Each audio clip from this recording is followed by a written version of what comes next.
6개월 이상 우리 아이가 또래 아이보다 늦다 이러면 조금 그때부터 주의 깊게 보셔야 되고요. 조금 더 확실하게 좀 표가 나는 것들은 아이가 엄마 아빠랑 사람들하고 자기소개 부탁드립니다. 네, 안녕하세요. 저는 느린아이 연구소 소장 김동옥입니다. 저는 상담학을 전공한 뒤에 청소년 상담을 하다가 결혼을 했고요. 첫 아이를 낳았는데 저희 아이가 자폐 진단을 받으면서 느린아이에 대한 관심이 더 늘고 느린아이를 위한 교육과 치료에 적극적으로 참여하게 되었어요. 치료를 하다가 3살 무렵에 교육비가 좀 어려워서 치료를 그만두게 되었고, 그때부터는 제가 직접 아이를 가르치기 시작했어요.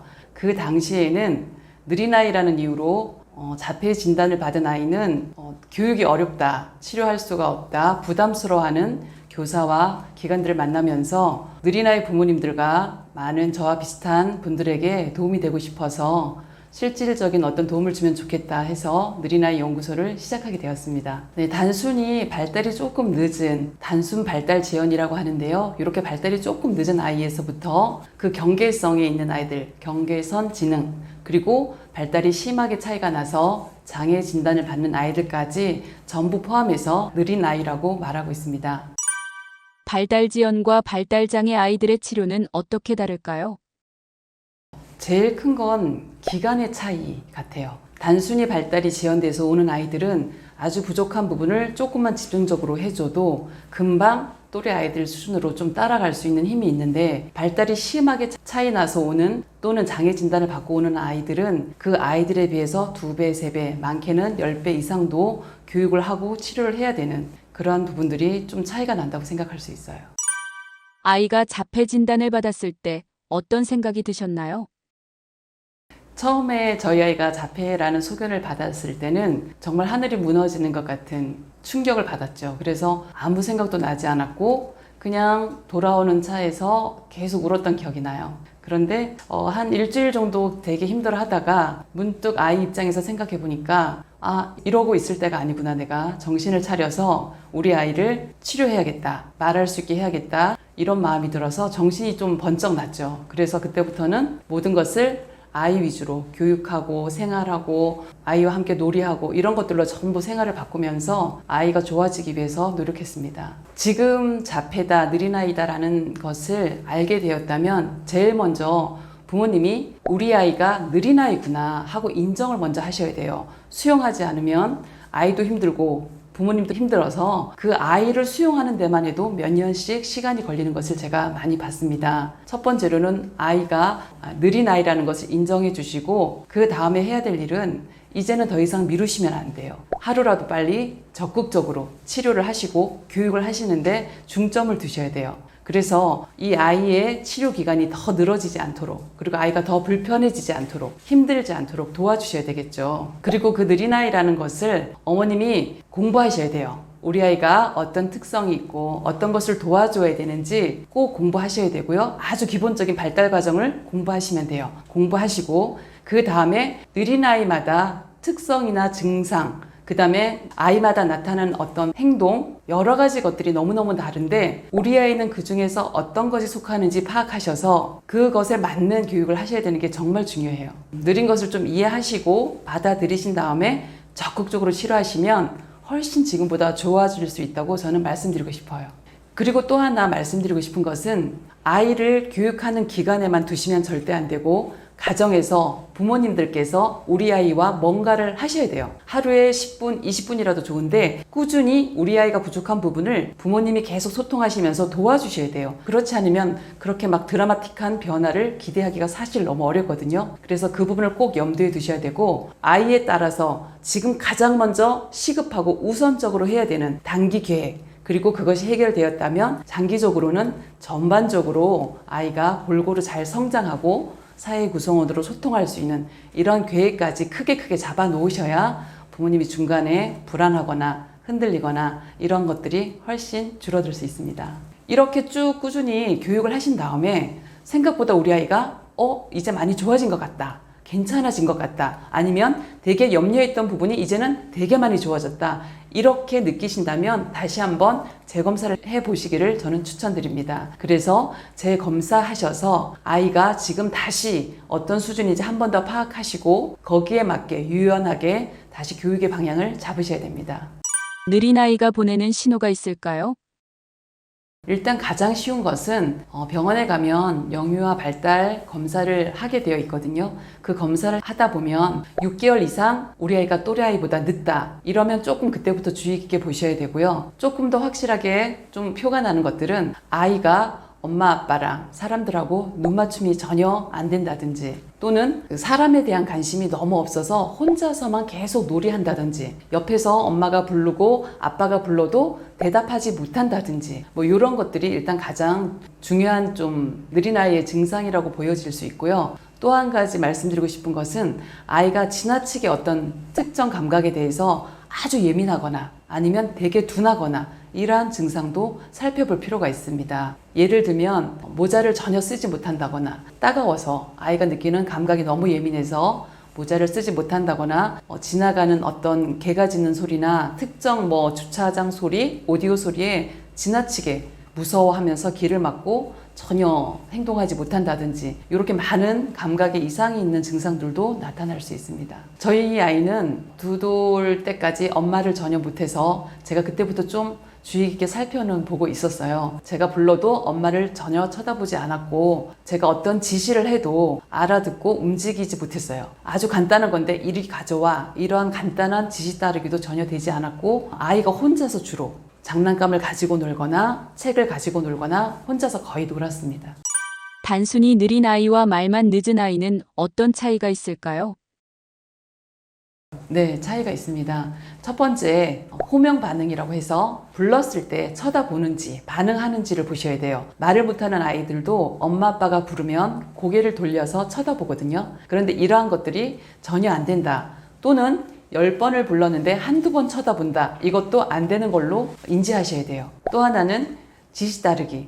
아주 간단한 심부름. 문 닫아, 이리 와. 이렇게 간단한 것도 아이가 못 알아듣거나 전혀 움직이지 않는다. 이런 것들은 아이가 그 말에 대한 이해가 전혀 안 되는 것이거든요.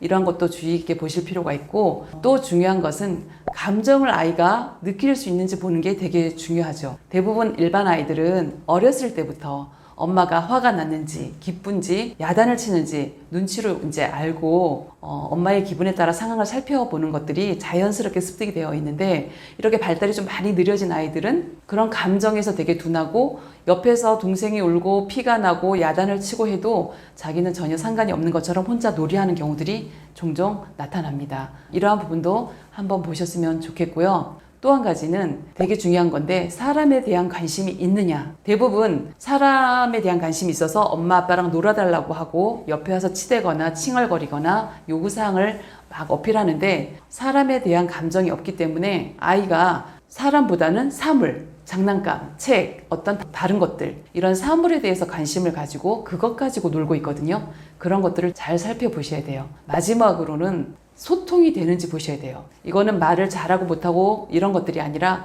엄마가 한 개 줄래? 했을 때 한 개 주는지 이거 먹을래? 먹는지 나도 한 개 줘 했을 때 나눠주는지 이런 아주 간단한 것부터 체크해 보시면 돼요.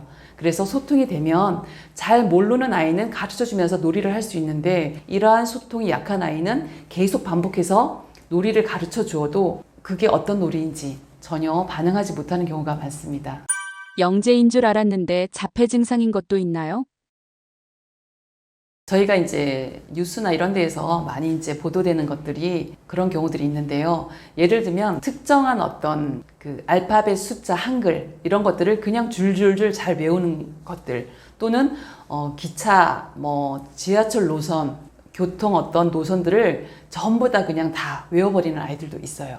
그리고 그림을 되게 지나치게 잘 그린다라고 표현을 하는데 무슨 말씀이냐면 다른 아이들, 다른 사람들은 잘 보지 못하는 아주 디테일한 부분까지 다 캐치해서 그림을 정말 잘 그리는 아이들이 있어요. 그래서 그런 것들을 보면서 부모님들이 천재 같다. 이렇게 이야기하시는 경우들이 있는데 여기서 잘 살펴보셔야 되는 게 그러한 것들은 정말 잘하는데 천재성 있는 아이들은 그러한 것도 잘하면서 사람들하고의 어떤 기본적인 소통이나 말하는 거 사회성이 어려움이 없어요. 그런데 고기는 자폐라고 하는데 이렇게 한쪽 부분이 그냥 뛰어나서 그 부분만 잘하는 아이들은 전반적으로 다시 부모님하고 아이들하고 뭐 주위에 이제 친구들하고 있을 때 사회적인 소통이 너무너무 열악하죠. 잘 안 돼요.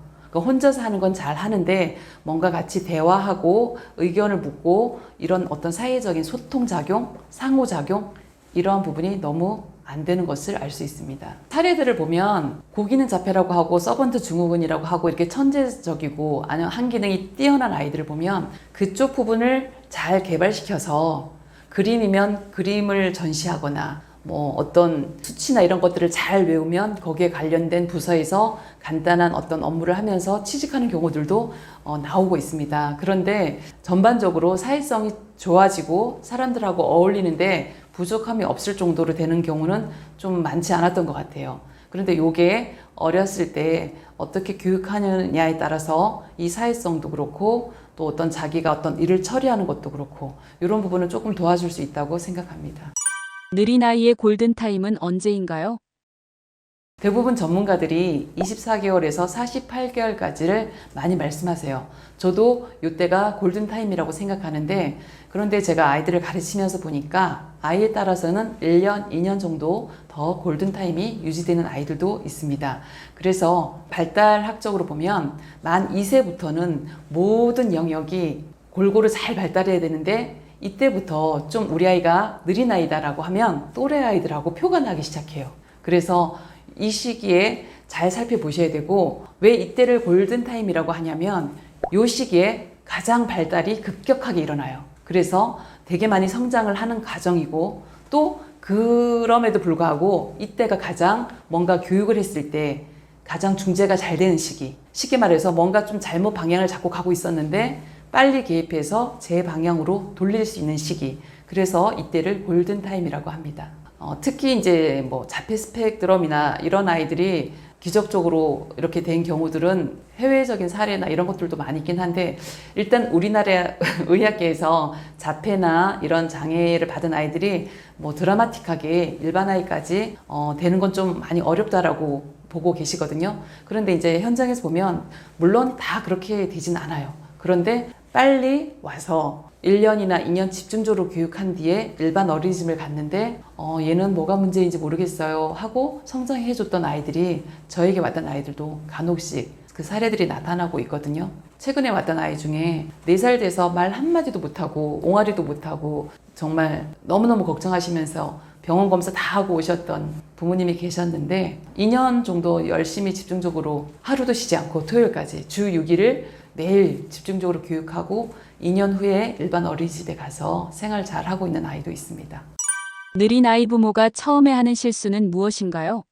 처음에 부모님들께서 느린 아이다 또는 자폐 스펙트럼이다 이런 진단명을 받고 오시면 하늘이 그냥 뭐 무너지는 거에서 끝나는 게 아니라 아이를 어떻게 해보지도 못하고 이미 부모님이 다 포기하시고 좌절하시고 그냥 망연자실 이 상태로 오시는 경우가 되게 많아요. 그래서 실질적으로 지금 되게 중요한 시기인데 그렇다면 더더욱 아이에게 지금 집중해서 교육하고 도와주고 끌어줘야 되는 이 시기에 부모님이 그 진단명 때문에 헤어나오지를 못하시니까 부모님이 먼저 우뚝 서야 되는데 서지 못하는 경우가 많아서 그 중요한 시기를 계속 놓치고 있는 경우들을 제가 봅니다. 그래서 이 진단명이 뭐가 나왔든 간에 그 진단명 때문에 포기하지 않으셨으면 좋겠다. 두 번째로는 아이가 열심히 생활을 해요. 그리고 열심히 따라가려고 노력하는데 엄마, 아빠, 저는 정말 너무 힘들어요. 이거 도와주세요 하는 SOS 신호를 아이가 계속 보내고 있는 것을 알아차리셨으면 좋겠어요. 그것이 어떤 아이는 말을 하고 싶은데 못하는 것, 어떤 아이는 뛰고 싶은데 못 뛰는 것, 또 어떤 아이는 친구랑 놀고 싶은데 전혀 노는 방법을 모르는 것, 이러한 증상들로 나타날 수 있거든요. 근데 부모님들이 왜 못해? 가르쳐 줬잖아. 계속 다그치시기는 하는데 아이의 그 기간, 회복되어지는 기간, 따라가는 기간 이런 것들은 길게 기다려주지 못하시고 아이를 자꾸 재촉하게 되시는데 아이도 지금 무척 열심히 하고 있다. 그리고 아이가 이 신호를 계속 보내는 것이다. 이렇게 생각하셔서 그런 것들을 얘가 왜 못해? 이렇게 하시는 것이 아니라 이 부분을 내가 도와줘야 되는 부분이구나. 이렇게 받아들이셨으면 좋겠어요. 그리고 세 번째는 이 부분은 정말 중요한데 아이가 느리니까 이제 여러 기관에 다니면서 교육들을 열심히 하세요. 그건 정말 바람직한데 중요한 게 여기에서 좀 제가 발견되어지는 것들이 기관에 보내니까 여기서 다 알아서 해주겠지. 선생님이 우리 아이를 다 알아서 해주시겠지. 하고 그냥 안심하고 계시더라는 거죠. 그리고 집에서는 아무것도 못해요. 이렇게 하고 그냥 오시는데 절대 그렇게 하시면 안 돼요. 기관에 보내셔서 전문가에게 조언을 받고 아이도 거기서 방향을 잘 잡게 하시고 나머지 시간들은 집에서 꼭 같이 교육해 주셔야 효과를 낼 수 있어요. 자, 마지막으로 느린 아이를 부모님이 먼저 인정하지 않고 받아들이지 않으시면 이 아이는 절대 우뚝 설 수가 없어요. 가장 가까운 부모님이 먼저 받아주시고 인정해 주셔야 아이가 부모님을 믿고 성장할 수 있는 것이지 제가 간혹 상담을 하다 보면 이 느린 아이라는 것을 감추고 싶어 하고 사회적인 체면 때문에 위치 때문에 계속 숨기려고 하시는 분들이 있어요. 그러면 아이의 치료는 되게 길어진다 이렇게 생각하셔서 아이의 그 상태를 빨리 받아들이셨으면 좋겠어요. 느린 아이를 성장시키는 부모들의 공통점은 무엇인가요? 제가 이제 경험한 바로는 드라마틱하게 아이가 되게 변화되었다. 이런 경우에는 일단 저희하고 그 센터하고 집에서 연계가 잘 이루어졌어요. 그리고 상담해드리고 집에서 미션을 저희가 드리는데 이 부분 집에서 연습해주세요. 예를 들면 가위질 안 되니까 일주일 동안 가위질 연습해주세요.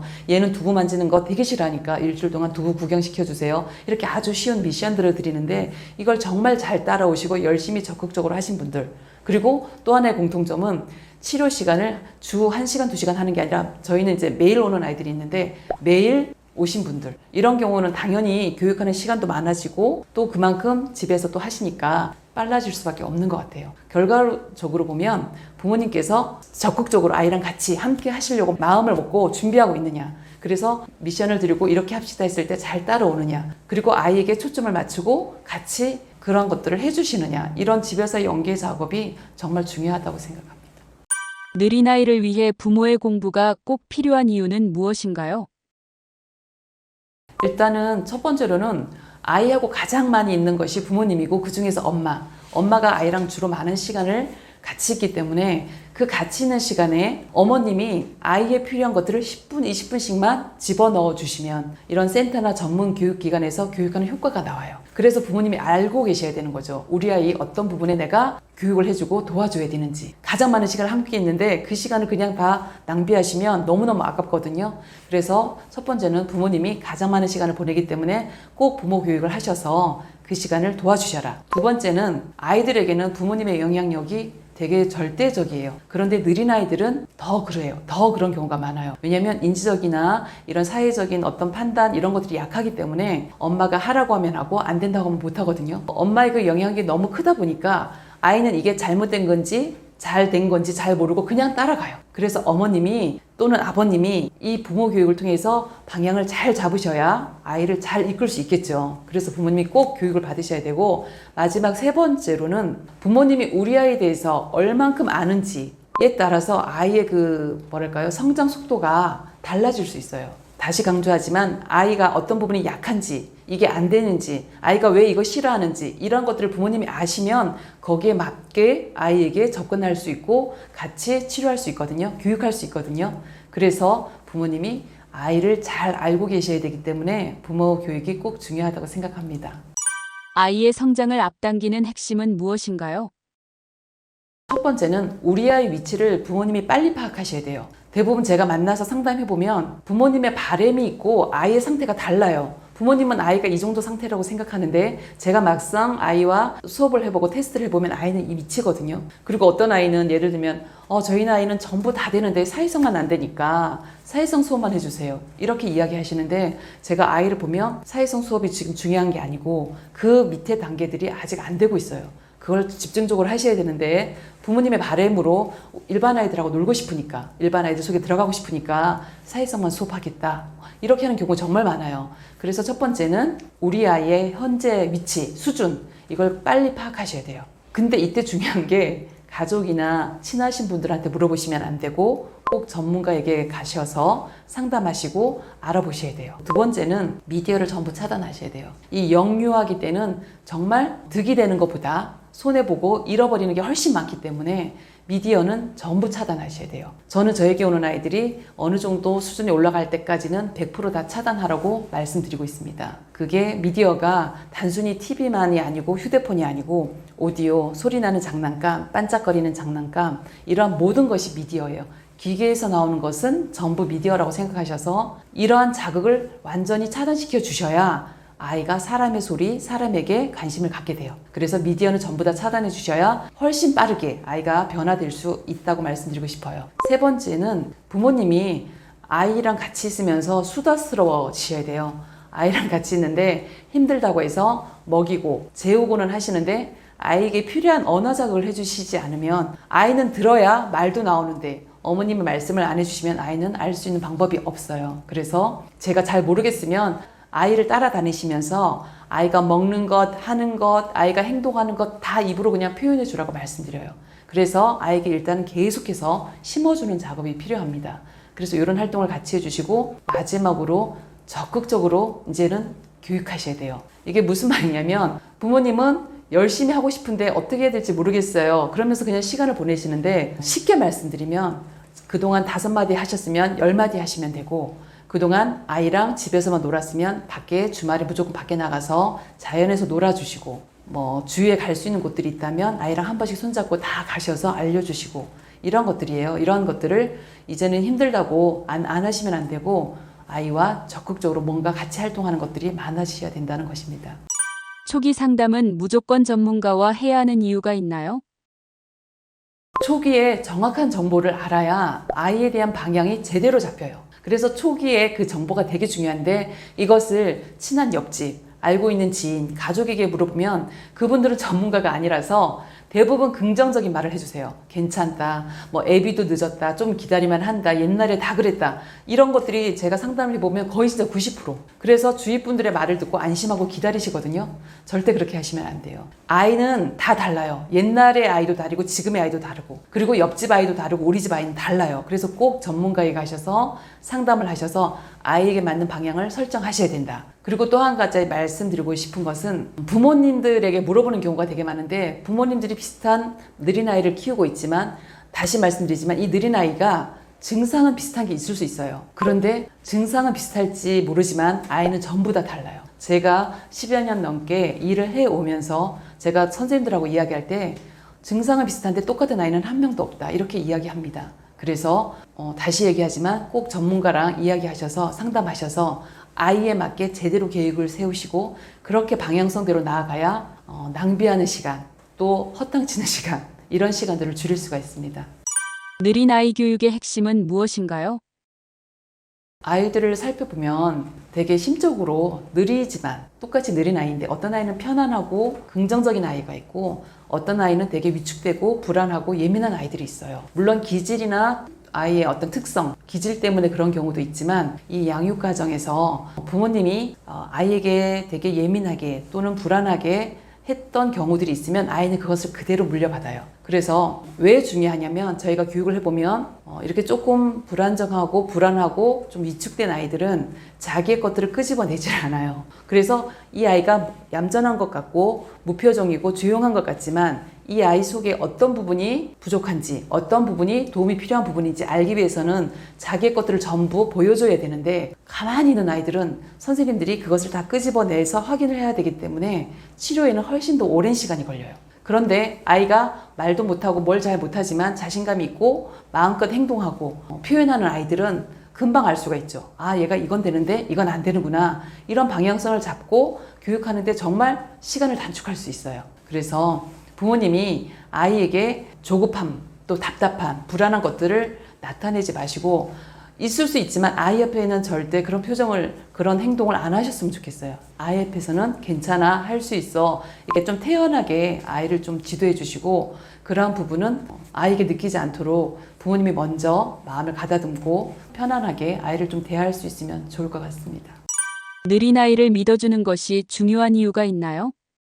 우리 느린아이들은 되게 좀 그러니까 평소에도 많은 비교를 당하고 못한다, 안 된다는 말을 정말 많이 들은 아이들이에요. 쉽게 말해서 부정적인 어떤 피드백을 많이 받은 아이들이라서 부모님조차 이 아이에게 화를 내고 안 믿어주시고 자꾸 재촉하시면 아이가 어디 서 있을 곳이 없어요. 그래서 부모님이라도 가정에서라도 아이가 편안하고 부모님이 있을 때 아이가 편안하면 그 자신감 가지고 밖에서 또 행동하고 활동할 수 있거든요. 그래서 부모님이 아니 괜찮아 천천히 해 할 수 있어 넌 할 수 있어 이런 믿음을 아이에게 지속적으로 보여주면 아이가 말을 못하고 엄마의 그 마음을 입으로 행동으로 전부 다 표현하지 못해도 정서적으로 느껴지거든요. 그래서 그 부분을 아이가 깨닫고 엄마가 저렇게 나를 믿어주고 열심히 하니까 나도 최선을 다해서 달려가야겠다. 정말 열심히 해요. 그래서 열심히 달려가는데 부모님이 아이를 믿어주지 않고 이미 벌써 포기하거나 안 된다라고 선을 그으시면 아이가 성장할 수 있는 힘이 없어요. 아이들이 말하지 않아도 이러한 부모님이 어떻게 자기를 믿어주고 대해주는가를 너무너무 잘 느끼고 있기 때문에 부모님이 꼭 아이에게 할 수 있어 천천히 해도 돼 내가 끝까지 도와줄게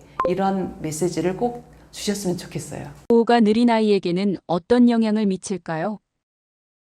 이제 최근에는 예전과 달리 이 과잉보호 때문에 발달이 늦어서 오는 아이들이 좀 많아졌어요. 그래서 과잉보호에 대해서 제가 많이 다루고 있는데 우리 성장하는 아이들에게 과잉보호는 제가 독이 된다 이렇게 표현을 합니다. 왜냐하면 첫 번째는 아이가 스스로 경험하고 배우고 익혀야 되는 이러한 기회들을 부모님이 다 빼앗으신다라고 제가 표현을 해요. 아이가 직접 먹어보고 만져봐야 되는데 그것도 엄마가 해줄게 만지지 마 엄마가 해줄게 닦지 마 뭐 물러서 이렇게 하면서 아이가 뭔가 하나 손집으려고 하는데 전혀 못하게 하시더라고요. 뭐 하나 묻어도 아이스크림 하나 먹어도 흘리니까 가만히 있어 엄마가 다 먹여주시고 뭐 손으로 좀 뭘 먹으려고 했더니 아이 더러워 이런 것들을 제가 정말 많이 보는데 그러면 아이는 얌전히 있어요. 얌전히는 있는데 감각적으로 뭔가 느껴보고 또 인지적으로 아이가 상황을 파악하고 문제를 해결해야 되는데 이런 것들을 전혀 할 수가 없어요. 그래서 발달이 늦어지는 경우들을 제가 많이 보기 때문에 전부 다 해주시고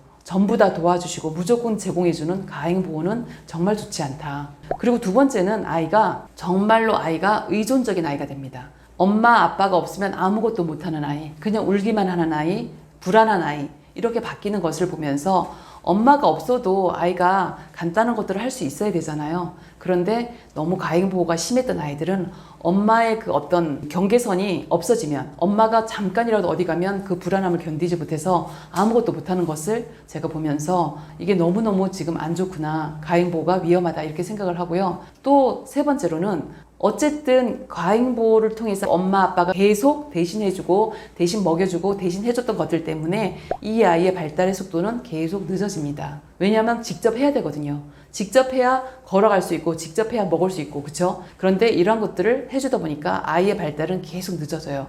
되게 늦게 걸어서 온 아이가 있는데 늦게 걸으니까 당연히 다리 힘이 약하죠. 그러니까 엄마 아빠가 안쓰러워서 계속 안고 다녔어요.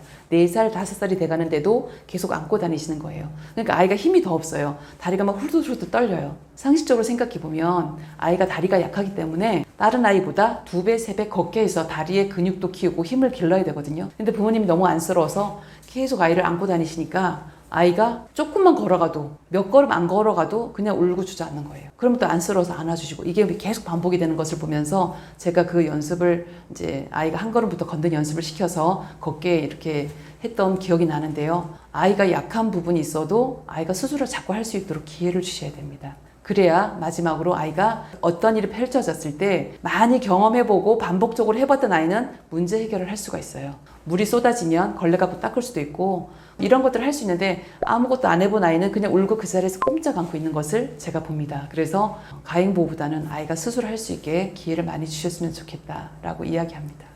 과잉보호 대신 무엇을 해주면 좋을까요? 이게 이제 연계되는 건데 첫 번째 직접 해보는 기회를 주셔야 돼요. 아이가 못해도 틀려도 뭐 실수해도 먹다가 다 흘려도 그쵸. 일반 아이들도 키울 때 그런 과정을 다 겪어요. 이유식 먹다가 다 흘리고 넘어지고 이런 게 너무너무 다 자연스러운 과정이라는 거죠. 그래서 아이가 직접 해보고 실수하고 넘어지는 기회를 꼭 주셨으면 좋겠어요. 두 번째는 아이가 특히 느린 아이는 어떻게 해야 되는지 잘 모르는 경우가 많아요. 이럴 때는 부모님이 직접 보여주시거나 알려주셔야 돼요. 저는 이러한 것들을 제공학습이라고 표현하는데 아이가 물 주세요 못할 때 엄마가 주세요를 알려주시면 되는 거예요. 손을 내밀고 주세요 하고 알려주시고 말로도 알려주시고 이것을 계속 부모님이 모델링 해주시고 아이가 충분히 알았을 때 시켜보시는 거죠. 그래서 두 번째로는 부모님이 모든 상황에서 아이가 모를 때에는 무조건 알려주셔라. 어떻게 해야 되는지 보여주셔라. 그 다음에 세 번째, 이렇게 열심히 제공학습을 했더니 아이가 어느 순간에 조금 해보려고 시도하는 순간이 와요. 주세요 하려고 손도 쭈삣쭈삣 내밀어 보고 물 하려고 물도 오물쩍오물쩍 움직여 보고 이때 아이가 뭔가 시도했을 때 놓치지 마시고 되게 폭풍 칭찬을 해주시면서 그 반응을 계속 끌어내셔야 돼요. 그래야 아이가 이렇게 손을 내밀었더니 엄마가 내가 좋아하는 과자도 주네, 내가 필요한 뭐 장난감도 주네, 이 소통하는 방법을 알아가기 때문에 더 많이 하려고 합니다. 그 순간을 놓치지 않고 어머님이 잘 캐치하셔서 칭찬해 주시고 격려해 주시면 좋을 것 같습니다. 언어 치료를 받아도 아이의 말이 늘지 않는다면 어떻게 해야 할까요? 언어 치료하고 말이 늘지 않아서 오는 아이들을 정말 제가 종종 만나는데요. 이제 이 부분이 사실 되게 안타까워요. 어머님들이 말을 못하니까 잘 모르셔서 그래요. 언어 치료해야지 하고 와서 언어 치료 등록하고 뭐 6개월도 다니고 1년도 다니는데 애는 그대로예요. 말을 한마디도 못하고 옵니다. 왜 그럴까요? 첫 번째는 말하기 이전에 언어 발달 단계 이전에 부족한 부분이 있는지 확인해 보셔야 돼요. 그러니까 우리의 발달 과정에서 아이들이 발달하는 과정에서 가장 첫 번째가 몸이거든요. 첫 번째 단계가 몸이에요. 이 몸이 준비되지 않았는데 말 못한다고 해서 언어 수업 열심히 가르치면 별로 효과가 없어요. 예를 들면 아이가 입속에 말을 할 수 있는 구조, 이런 뭐 근육도 발달하지 않았고 침도 잘 못 삼키고 혀도 못 움직이고 이런 어떤 조음 기관이라고 하는데 이 부분들이 발달이 되지 않았는데 말할 수 있는 구조가 지금 발달이 안 됐단 말이에요. 그런데 카드 보여주면서 사과 따라해봐, 엄마 따라해봐, 말을 할 수가 없는 지금 구조예요. 그래서 아무리 카드 가지고 사과 해봐, 엄마 해봐 수백 번을 해도 아이는 지금 말을 할 수가 없는 거죠. 그래서 말하기 이전에 그 몸의 부분, 신체적인 부분이 잘 발달했는지 꼭 체크하셔야 돼요. 자, 두 번째는 단어보다는 개념을 알려주셔야 돼요. 자, 이런 경우도 많아요. 아이들이 어머님들이 이제 말하는 것이 급하니까 엄마 해봐, 뭐 사과 해봐 아까처럼 계속 시키거든요. 저도 그랬어요. 저희 아이한테 엄마를 수백 번, 수천 번 알려줬는데 아이가 말을 못 하더라고요. 그래서 안타까워서 계속 알려줬더니 어느 날 엄마를 했어요. 그래서 다 됐는 줄 알았어요. 그런데 엄마를 하고 나서 딱 보니까 아이가 저한테 와서 엄마라고 해야 되는데 아무에게나 가서 엄마라고 해요. 지나가는 선생님, 아줌마, 아무한테 가서 엄마라고 부르는 거예요. 얘는 엄마라는 그 개념을 모르는 거예요, 아직. 그래서 제가 그때 깜짝 놀라서 그 지능을 위한 수업을 많이 했던 기억이 나는데 아이들이 따라하는 말은 어떻게든 나와요. 계속 시키니까.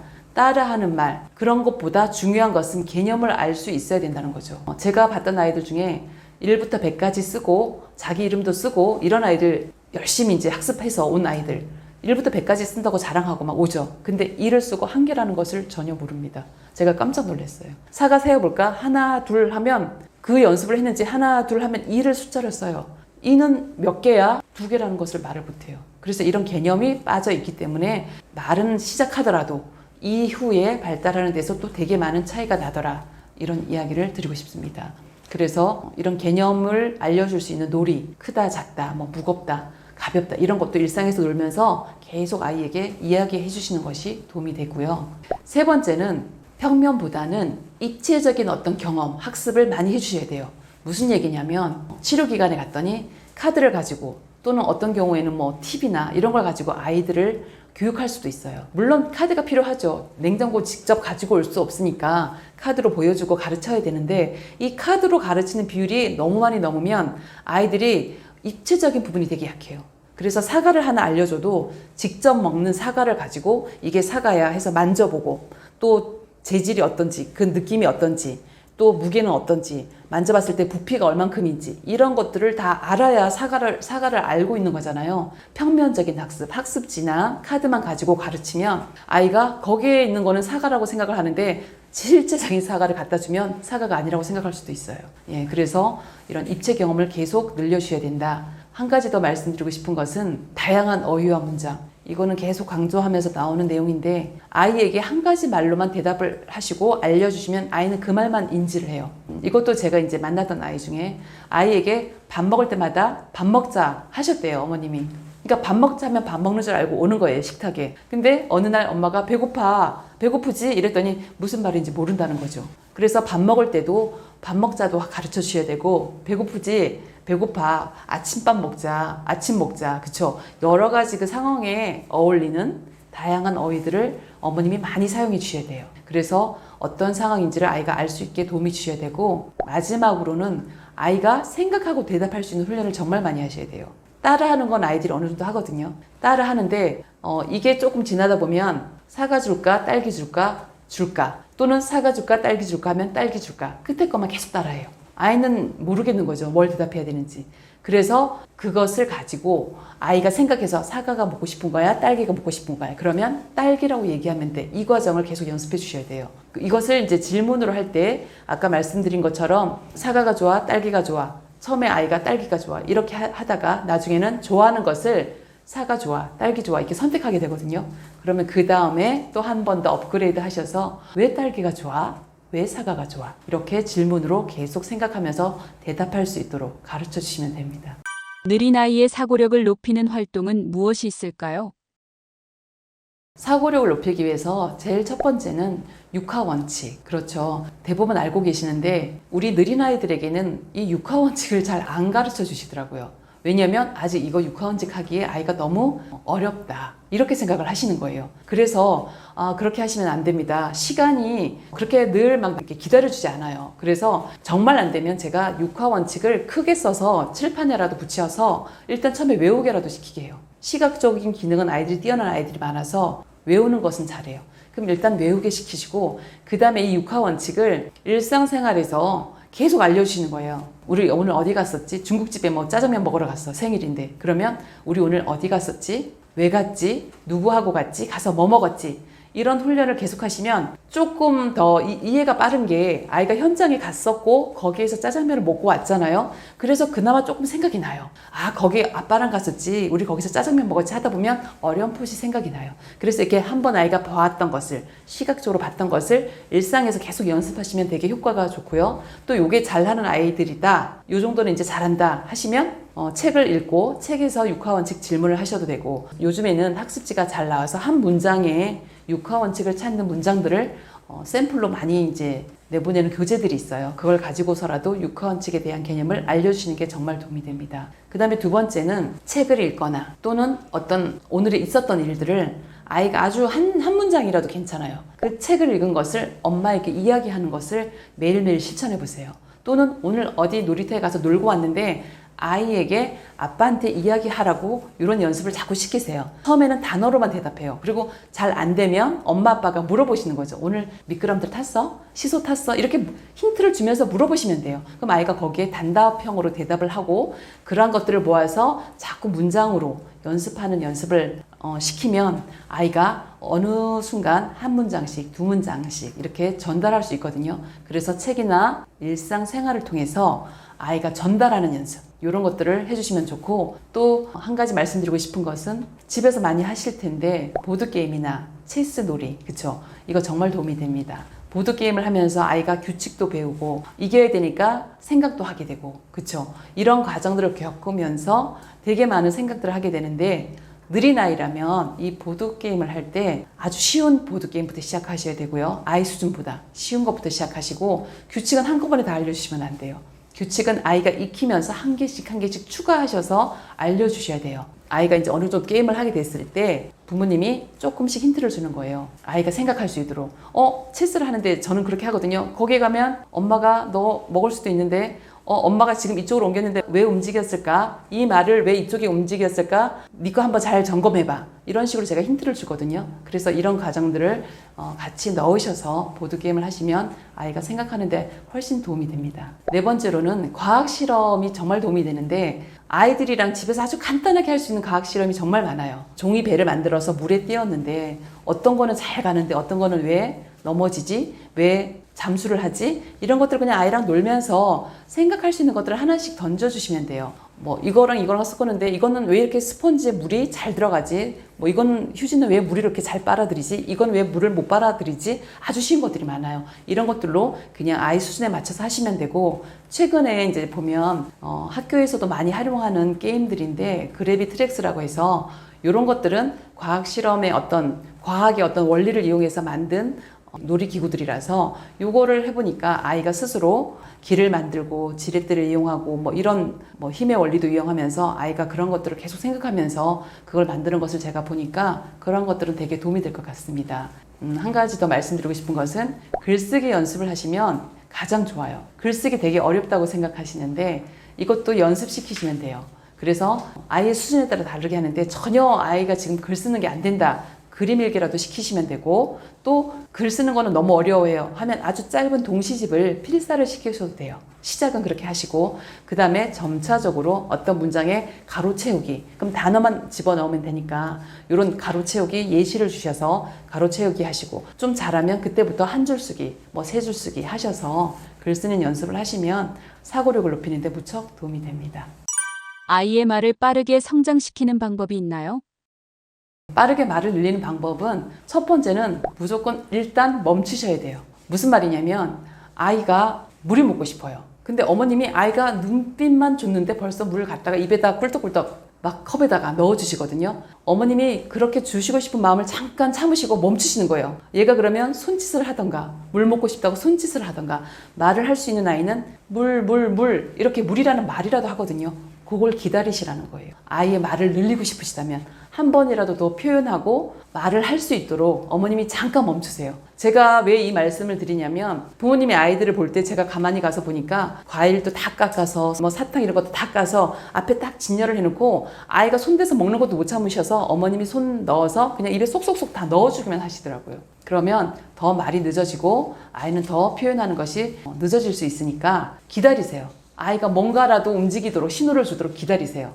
두 번째는 3번 이상 말해주세요. 무슨 얘기냐면 일반 아이들도 어떤 물건이나 어떤 이름, 뭐 물체에 대해서 인지하기 위해서는 수천 번을 들어야 된다고 하거든요. 한 3,000번에서 5,000번 이렇게 이야기하시는데 우리 느린 아이들은 이미 조금 늦었기 때문에 제가 무조건 5,000번 이상 알려주셔야 된다 이렇게 말씀을 드립니다. 그런데 어머님이 집에서 과묵하셔서 아이가 물을 달라고 하는데 말은 하나도 안 하시고 물 따라서 먹여만 주시면 이 아이는 이 물을 알기 위해서 5,000번 이상의 말을 들어야 되는데 그 말을 듣지 못하기 때문에 엄청 늦어지는 거예요. 그래서 제가 뭔가 줄 때 무조건 3번 이상씩 물을 주려고 하면 물 먹고 싶니? 물 줄까? 물 먹으니까 시원하지? 금방 할 수 있어요. 그래서 3번씩 꼭 말씀을 하시고 아이에게 주시라. 그러면 아이가 훨씬 빨리 말이 늘 수 있다 말씀드리고 싶고요. 한 가지 더 말씀드리고 싶은 것은 이 정도로 아이가 계속 이제 습득이 됐다면 아이가 이제 그 수용 언어라고 해서 아이가 이제 물이라는 것을 인지하기 시작했어요. 그러면 그때 어머님이 표현할 수 있도록 이제 물 해봐. 이때 시키셔야 돼요. 이게 뭐야? 물 해봐. 이렇게 따라할 수 있도록 이때 아이에게 물이라는 것을 표현할 수 있도록 기회를 주셔야 된다. 예, 그렇게 기회를 주시면 아이들이 물 뭐 이렇게 하다가 언젠가 물 이렇게 튀어나오거든요. 그 순간을 놓치지 마시고 계속 격려해 주시고 계속 잘할 수 있도록 시켜주시면 좋을 것 같습니다. 한 단어씩 말이 나오잖아요. 그러면 이때 좀 확장을 해주셔야 돼요. 물 했으면 물은 잘하니까 뭐 다른 과일 주스나 오렌지로 바꾸셔도 되고, 또 물만 했다면 이때는 그 다음에 붙여서 주세요.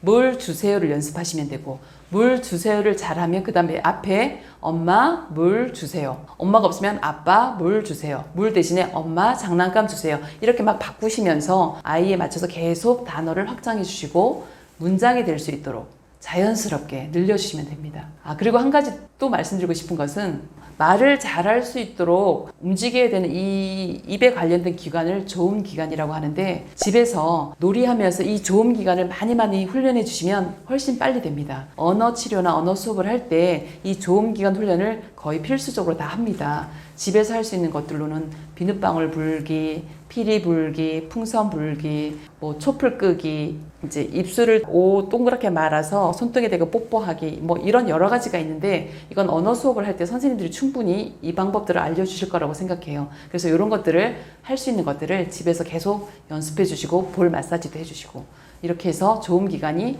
잘 훈련될 수 있도록 도와주는 것도 좋은 방법입니다. 아이가 느끼는 불안, 어떻게 해소해줘야 할까요?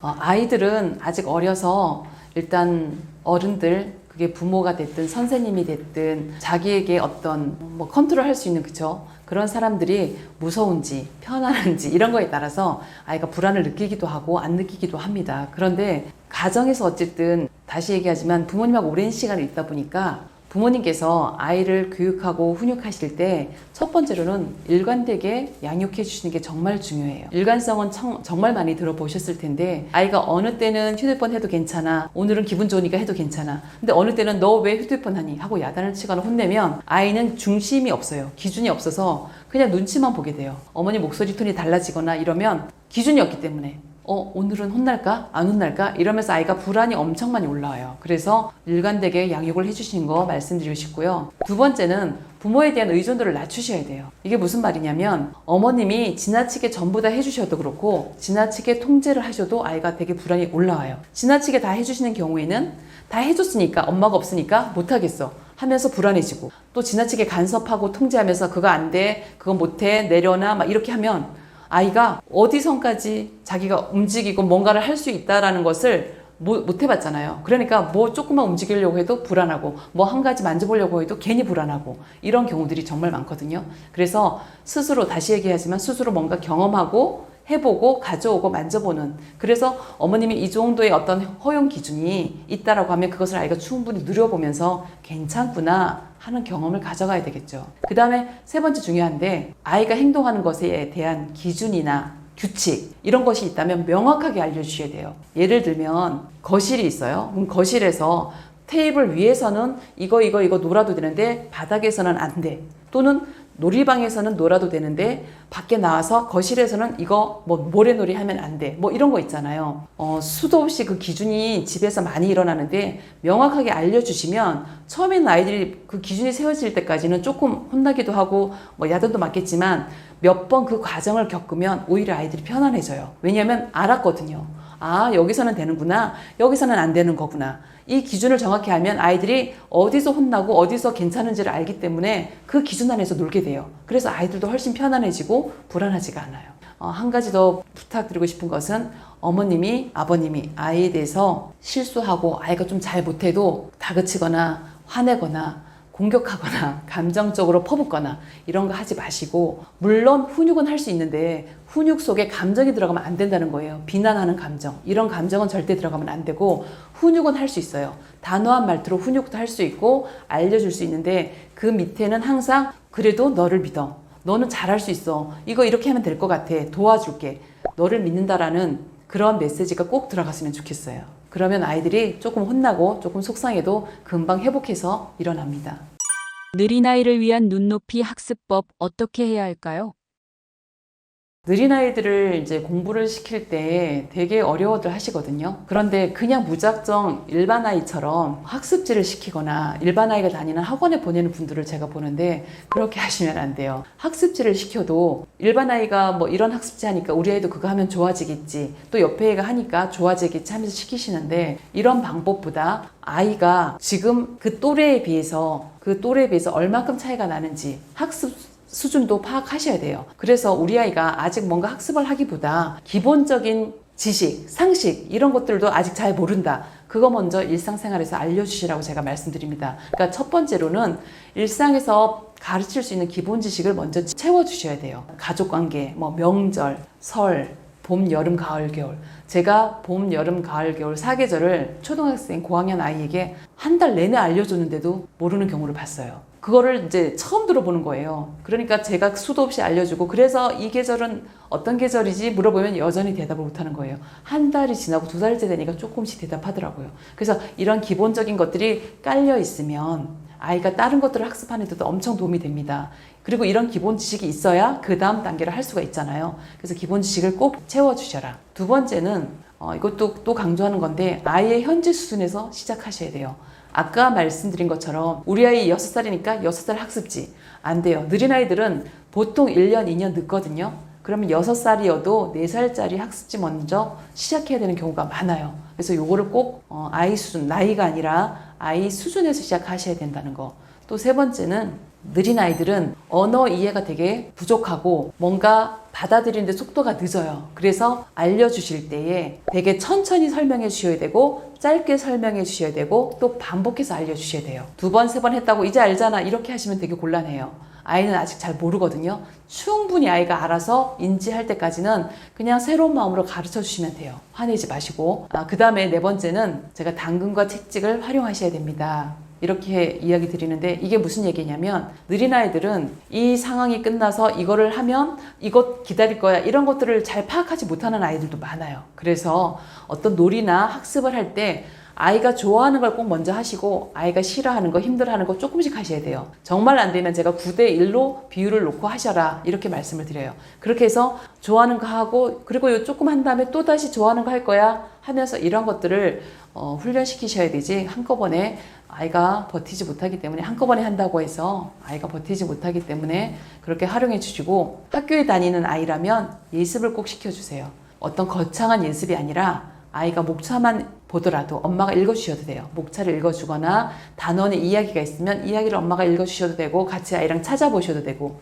왜 예습을 해야 되냐면 이 느린 아이들이 학교에서 집중하는 거 너무 어렵거든요. 1시간 수업하는데 너무 힘들어서 대부분 엎드려 있기도 하고 뒤돌아보기도 하고 일어서서 한 바퀴 돌기도 하고 그런데 이런 것들을 이해하지 못하니까 계속 문제가 된다라고 지적을 받는단 말이에요.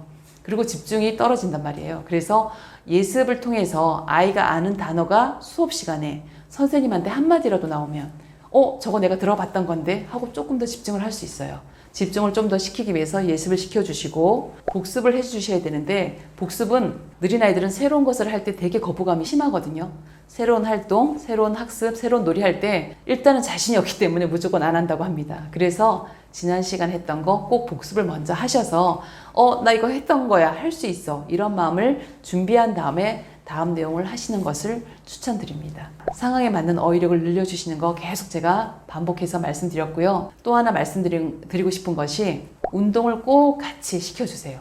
느린 아이들은 발달을 좀 빨리 속도를 내서 해야 되는데 이 발달의 속도를 가장 높이는 게 신체 운동이에요. 손으로 뭐 가지고 노는 것도 괜찮고 몸을 움직이는 운동 이러한 것이 두뇌를 계속 가장 활발히 움직이기 때문에 운동을 꼭 같이 해주셔서 운동하고 공부를 하시던 공부하고 운동하시던 운동하는 시간을 꼭 넣어주시기를 부탁드립니다. 이 아이들에게 학습량은 아이가 할 수 있는 것보다 아주 조금 적게 시작하시고 적게 시작하셔서 아이가 해냈다라는 성취감을 많이 느낄 수 있도록 지도해 주시는 것이 필요합니다. 그럼에도 불구하고 아이가 되게 어려워하는 아이들, 뭔가 조금만 해도 어려워하는 아이들은 이 아이에게 좀 더 쉬운 방법을 찾아보세요. 어떤 아이는 시각적으로 우수한 아이가 있고 어떤 아이는 청각적으로 우수한 아이가 있어요. 그래서 말로 하는 것보다 들으면서 조금 더 빨리 익히는 아이가 있고 말해주는 것보다는 글 보면서 이렇게 익히는 아이들이 있으니까 이 아이의 어떤 특성을 파악하셔서 조금 시각 자료나 어떤 그런 것들을 첨가하셔서 아이에게 조금 더 도움이 되는 방법을 찾아보시는 것이 좋을 것 같습니다. 그리고 우리 느린 아이들이 제 시간에 끝내는 것들이 되게 힘들고 어려워요.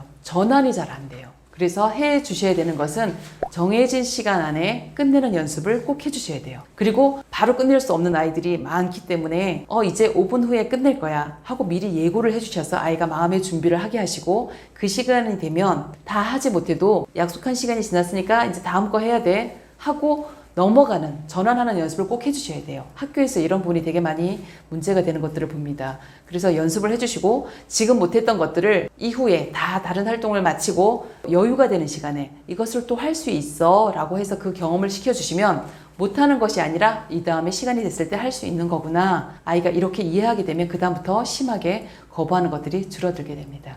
그리고 한 가지 더 말씀드리고 싶은 게 요즘 태블릿 같은 게 많이 나왔는데 태블릿처럼 편한 것보다 손으로 글씨 쓰고 손으로 뭔가 하는 것들을 저는 꼭 추천드리고 싶어요. 디지털보다 아날로그적인 방법으로 학습을 꼭 시켜주시고 또 한 가지 더 말씀드리고 싶은 것은 아이에게 어느 정도 아이가 이제 화폐 개념도 익혔고 물건에 대한 명칭, 말도 조금 할 수 있다. 그러면 아이에게 마트 심부름을 시켜보세요. 그래서 처음에 현금을 주셔서 혼자 정해진 물건을 하나 사가지고 거스름돈을 받아서 오는 연습을 시키시고 거스름돈이 맞는지 확인해보는 연습도 시키시고 이런 것을 시작하면 이후에는 아이랑 장 보러 가셔서 아이에게 필요한 것들을 가져오라고 시키시면 돼요. 그럼 아이가 위치도 익히고 또 가격도 익히고 거기에서 또 자기가 좋아하는 것도 사오고 이러면서 아이가 그 마트 안에서 위치나 모든 것들을 익히는 것들이 되게 많아지거든요. 그리고 나서 조금 더 관심 있는 아이들은 그 성분을 보면서 뭐가 들어있고 뭐가 안 들어있고 이런 것도 파악을 하더라고요. 그런 것도 보게 하시고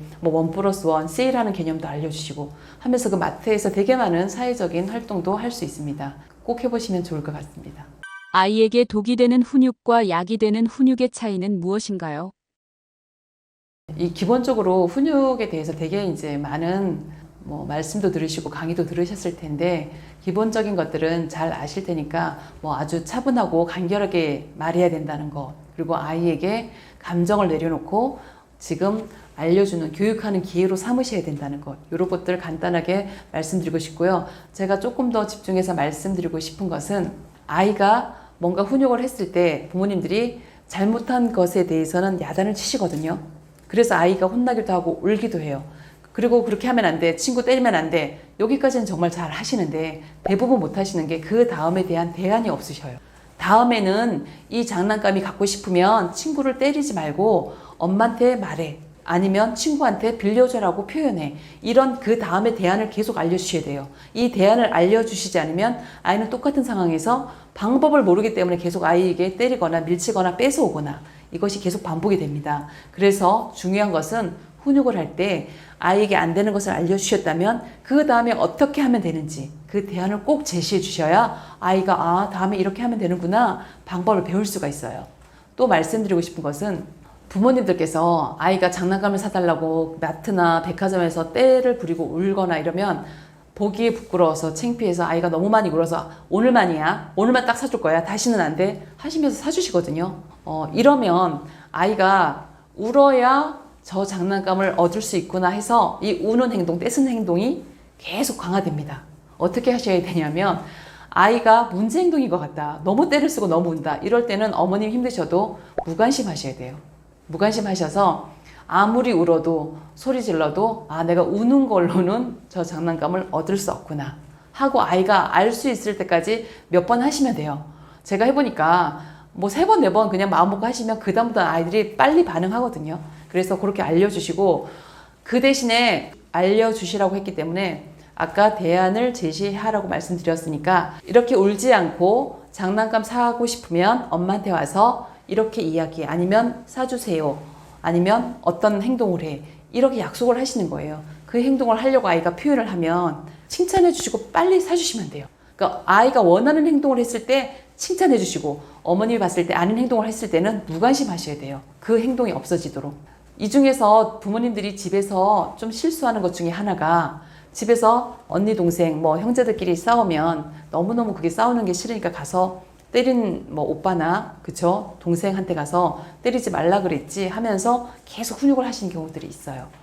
간결하게 얘기하시고 계속적으로 설득을 하거나 훈육을 하거나 오랜 시간 아이에게 머무르는 것은 좋지 않습니다. 왜냐하면 아이가 심심하거나 또는 엄마가 내가 울거나 뗐을 때 많이 관심을 주더라 이렇게 생각하는 아이들은 가만히 있을 때는 엄마가 관심도 없다가 동생을 때리고 나니까 엄마가 와서 왜 그랬니 훈육도 하시고 다음부터 그러면 안 돼 간식도 주시고 또 설득도 하시고 너무 좋은 거예요. 그럼 이게 부정적인 강화가 되기 시작하면 아이가 엄마의 관심을 받고 싶을 때 동생을 때리고 그런 문제 행동을 할 수가 있습니다.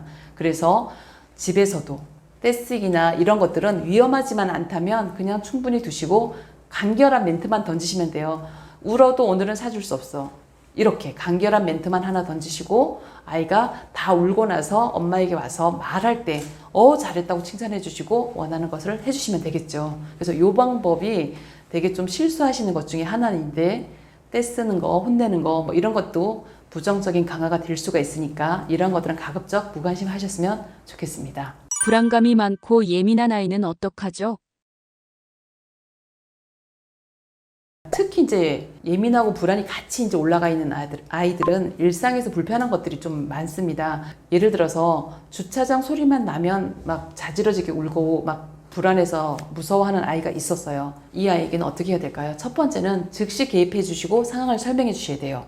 무슨 얘기냐면 귀를 막아 주시던가 아이를 안아 주셔서 그 주차장의 소리가 아이로 하여금 너무 두려운 상황을 어머님이 좀 보호해 주시고 빨리 이동을 시키셔야 되겠죠.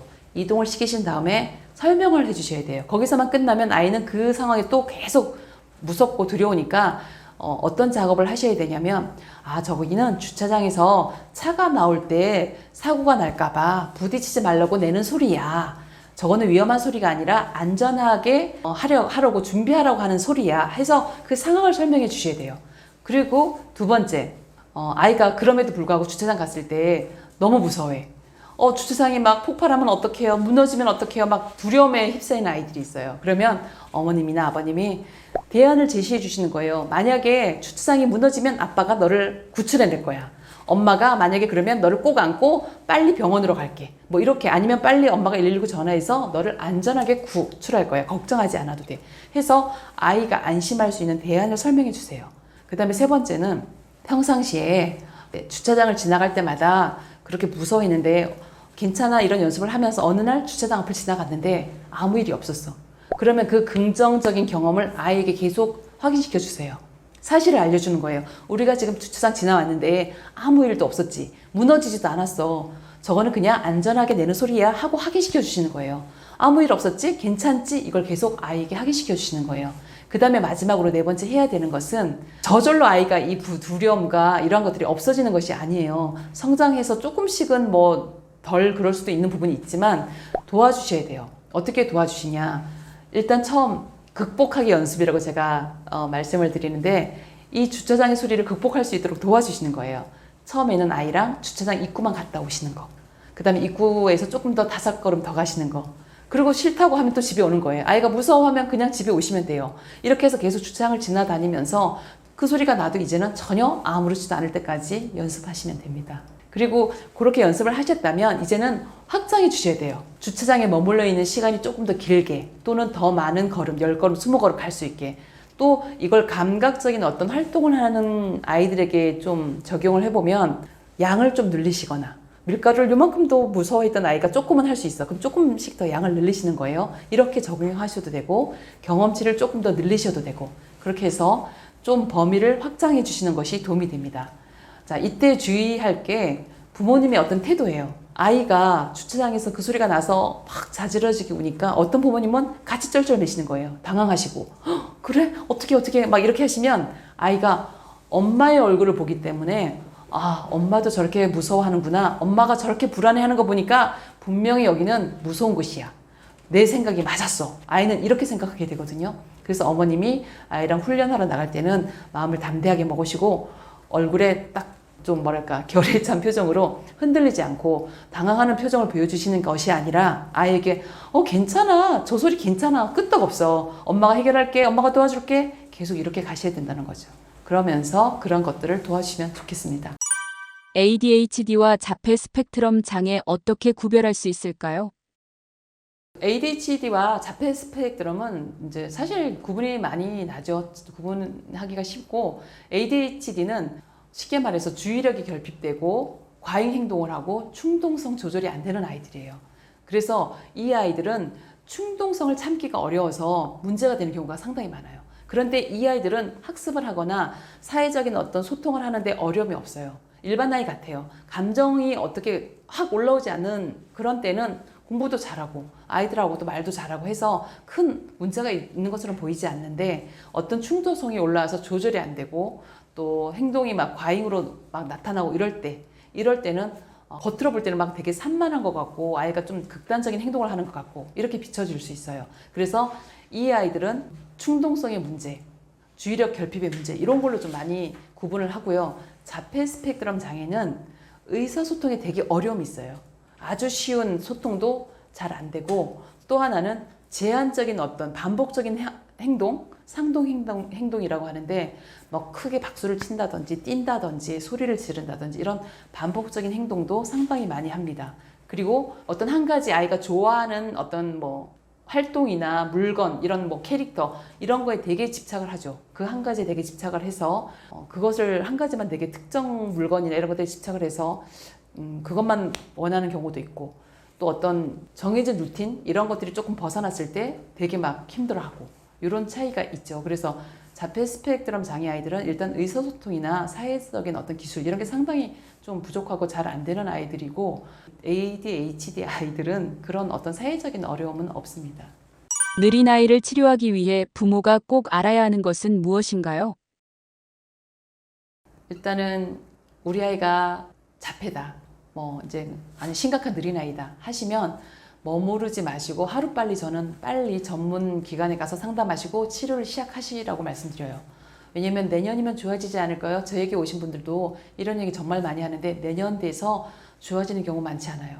그래서 빨리 하루라도 빨리 가셔서 단순 발달 지연이어도 저는 6개월 이상 차이 나면 가라고 해요. 왜냐하면 일반 아이들이 전혀 문제가 없는데도 더 영재가 되기 위해서 몬테소리, 뭐 오감 활동 이런 것들 하시잖아요. 근데 이미 또래보다 6개월이라도 늦어졌다면 굳이 안 할 이유가 저는 없다고 생각해요. 조금 도와줘서 우리 아이가 한 달이라도 더 빨리 이 불편함을 해소하고 친구들하고 잘 지낼 수 있다면 안 할 이유가 저는 없다고 생각하기 때문에 느린 아이라는 것을 알면 빨리 하루라도 빨리 꼭 치료를 시작하셔라. 그리고 이 자폐아이 치료를 해서 꼭 알아야 되는 것이 아이는 정말 다 달라요. 그래서 이 아이에게 맞는 개별 치료가 꼭 필요해요. 그러니까 누구에게나 하는 그 프로그램에 아이를 넣으시는 것하고 아이에게 맞는 치료를 하는 거는 정말 큰 차이가 나기 때문에 이거는 이제 전문 기관에서 상담을 하시면서 부모님이 잘 알아보시고 아이에게 맞춰서 수업을 할 수 있는지 그리고 어떻게 하는지 그 방향성까지 상담을 하시면서 좀 선택을 하시면 좋을 것 같고요. 치료를 하실 때 또 하나 중요한 것은 통합적으로 하셔야 돼요. 무슨 얘기냐면 아까 예를 든 아이처럼 우리 아이가 말을 못해요 해서 언어 치료만 하시면 안 돼요. 우리의 몸과 뇌는 다 연결되어 있어서 이미 한쪽 부분이 되게 차이가 나게 늦어졌다 하면 다른 영역에도 분명히 영향을 끼치거든요.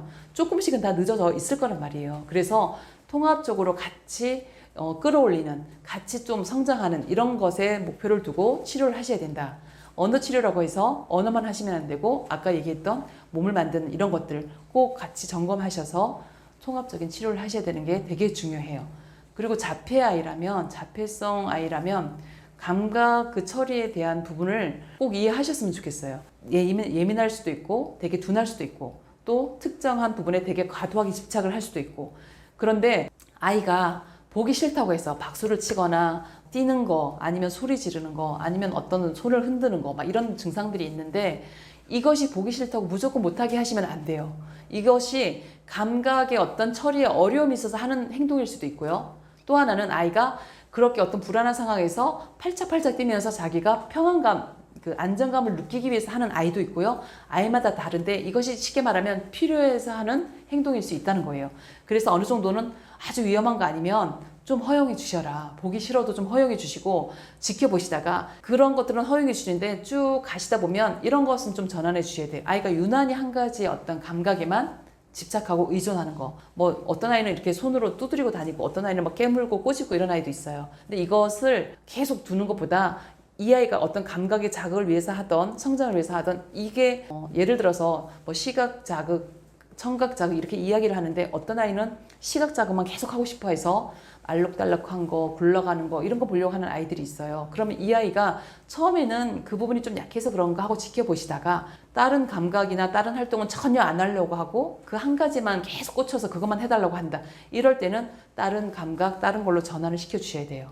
다양한 감각으로 아이가 감각 활동을 할 수 있게 도와주시고 골고루 다른 영역에도 감각적인 어떤 것들을 성장시킬 수 있도록 도와주셔야 돼요. 이제 이 부분은 되게 중요한 부분이에요. 그래서 그 구분을 잘 하셔야 된다. 무조건 못하게 하시면 안 된다. 예, 그런 것들을 말씀드리고 싶고 다시 한번 가정과 연계하여서 특히 자폐 스펙트럼 이런 아이는 시간이 되게 많이 필요해요. 교육 시간. 아이가 변화되는데 단순 발달 지연인 아이들은 뭐 6개월, 1년 만에도 좋아질 수 있어요. 따라갈 수 있어요. 그런데 일단 자폐 진단을 받은 아이들은 그런 시간 가지고는 어려우실 거예요. 아무리 일찍 오셔도 제가 보니까 평균 2, 3년은 바짝 집중하셔서 해야 되게 많은 성장을 이루는 것을 보니까 부모님들께서 가정에서 이 시간들을 채운다라는 의미로 20분 쪽에서 또 20분 이렇게 해서 같이 어떤 기관하고 같이 연계해서 아이에게 꼭 필요한 자극과 교육들을 같이 해주셨으면 좋겠습니다. 느린 아이를 치료하기 위해 어떤 것들을 하고 계신가요? 저는 느린아이 연구소와 LPS 통합발달센터를 운영하고 있습니다. 그래서 느린아이 연구소에서는 온라인으로 활동하는 것들을 주로 많이 하고요. 그곳에는 뭐 부모님 강의, 상담, 어떤 공개 세미나 등등 특강 이런 것들을 주로 하고 발달센터에서는 직접 아이들이 오프라인 그 이제 현장의 센터에 와서 직접 교육하는 것도 같이 하고 있습니다. 그래서 이 아이들을 이제 계속 제가 10년 이상 하다 보니까 아이들을 교육하고 수업하고 이런 것도 되게 중요한데 제가 느낀 것이 뭐냐면 정말 부모님들이 바뀌지 않으면 이것이 너무너무 시간이 오래 걸린다라는 것을 느끼게 되는 거죠. 그래서 부모님이 조금만 시선을 바꾸고 저희들이 이제 가르쳐 주는 대로 따라만 오신다면 아이들은 그 같이 시작을 했어도 훨씬 속도를 빨리 내는 것을 정말 많이 보거든요. 그래서 제가 그다음부터는 부모님을 위한 부모 교육, 또 부모님을 위한 상담이 되게 많이 치중하고 있습니다. 그래서 이제 그런 활동들을 하고 있는데 제가 현장에서 아이들 보니까 안타까운 부분들이 너무 많아서 앞으로의 계획은 좀 이 아이들이 정말 적절하게 제때에 아이에게 맞는 그런 개별 치료를, 개별 교육을 정말 많이 받았으면 좋겠다 해서 그런 맞춤 교육을 좀 확대하는 일. 또 하나는 부모님을 보니까 부모님들도 힘든 경우가 너무 많아요. 아이들로 인한 스트레스, 재정적인 부분, 또 남편과의 갈등. 그래서 이 부모님들을 또 좀 도우면서 같이 할 수 있는, 그래서 저는 가정을 전부 다 좀 건강하게 세우는 이런 일들을 하고 싶습니다. 그래서 부모님에 대한 어떤 그런 일들도 계속 하고 싶고요. 또 하나는 우리 아이들이 조금씩 성장하면서 태권도도 하고 싶고 수영도 하고 싶고 피아노도 배우고 싶은데 이 아이들이 가서 할 수 있는 공간이나 장소가 너무너무 제한적이에요. 그래서 느린 아이들도 내가 태권도 배우고 싶으면 태권도 배우고, 그쵸? 피아노 배우고 싶으면 피아노 배우고 그랬으면 좋겠어요. 그래서 이 아이들을 위한, 이 아이들이 취미로 뭔가 배우고 싶어 한다면 이 아이들에게도 그런 기회를 줘야 되지 않을까 해서 그런 아이들을 위한 취미나 특기 활동 이런 것도 제가 추후에 하고 싶고, 네 번째로는 돌봄 지원인데 이게 이제 지금 정부에서 이제 좀 최근에 좀 제한적으로 좀 하고 있어요. 그런데 저도 저희 아이를 키워봤지만 정말 아이를 좀 맡겨야 될 그런 시간들이 있어요. 정말 급하고 응급적인 상황일 때 이 느린 아이들은 24시간 거의 엄마랑 있다고 해도 과언이 아닙니다. 그래서 요 어떤 급박한 시간에 아이를 잠깐이라도 맡아서 돌봐주고 케어해 줄 수 있는 이런 돌봄 지원 체계도 조금 더 많이 만들고 싶고요. 마지막으로는 인식 개선을 좀 하는데 저도 동참을 하려고 노력하고 있습니다. 느린 아이들은 어떤 잘못이 있거나 문제가 있어서 느려진 아이들이 아니에요. 병원에서도 선천적인 이유 뭐 이런 거 부모 탓이 아니라고 하거든요. 그럴 수가 없어요. 그럴 수가 없는데 사회에서 바라보는 어떤 시선이나 편견은 아이들이 조금 부족하고 느리면 좋지 않은 시선, 부정적인 시선으로 바라보고 그 아이들을 되게 밀어내고 이런 선입견이 너무 많아서 아이도 되게 힘들지만 그것을 겪는 부모들도 너무너무 고통스럽습니다.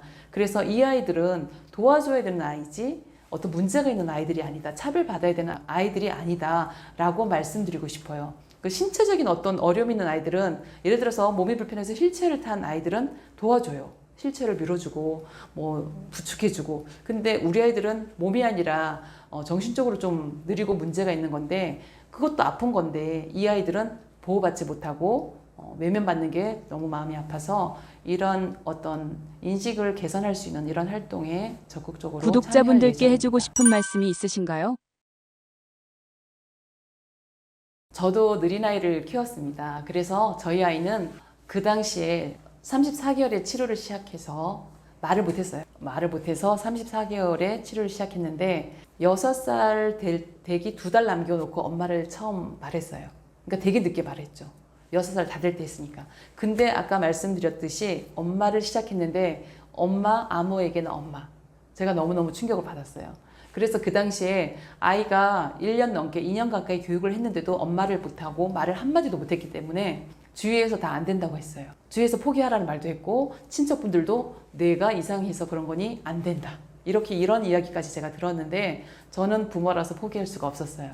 엄마라는 이유로 절대 포기할 수 없었고 의사도 안 된다 그러고 아무도 안 된다라고 하면 내가 하겠다.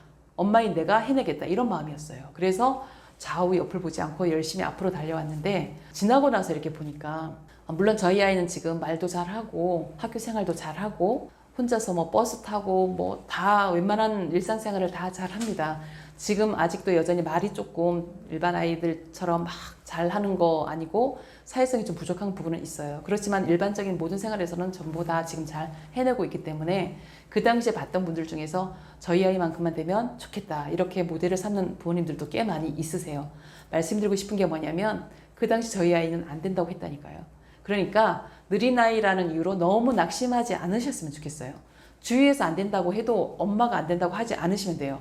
엄마 아빠가 포기하지 않으시면 아이는 지금보다 훨씬 많이 뛰어오르고 점프하고 좋아질 수 있습니다. 그래서 목표를 잡으세요.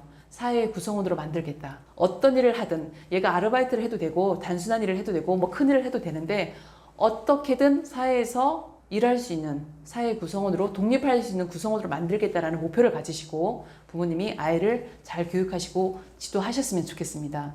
부모님이 그런 목표를 가지셔야 아이가 그 근처에까지라도 올라가지 이미 안 된다고 했어. 포기할 거야. 이렇게 하시면 아이가 절대 그 이상을 부모의 그 어떤 목표치를 뛰어넘어서 성장하기 너무 어려워요. 그래서 믿어주시고 꼭 사회 구성원이 될 만큼 교육해야 되겠다 하셔서 포기하지 않고 교육하시고 지도해 주셨으면 좋겠습니다.